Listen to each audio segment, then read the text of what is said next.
到底點解呢一隻 Seiko Chariot 可以喺拍賣會度賣到42,500蚊美金？原因好簡單，因為佢係 Steve Jobs 嘅至愛啊！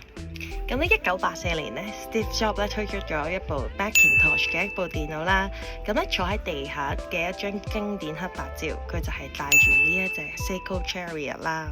帶上嘅呢一隻 Seiko 嘅 Chariot 咧，其實間接係秉承咗 Steve Jobs 係一種喺紛擾世界入邊回歸咗一種簡約嘅審美哲學，冇多餘嘅黑度啦，冇過分嘅裝飾啦，以及最直接嘅黑與白。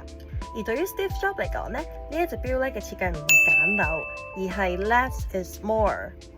其實佢更加多係實現咗包豪斯精神嘅體現化。2018年 Seiko 咧同埋 Nano Universe 就自己出咗一隻復刻版，黑色同埋白色嗰隻咧就係1982隻啦。咁佢就致敬翻嗰隻錶出嘅嗰個年份，黑色就有300隻。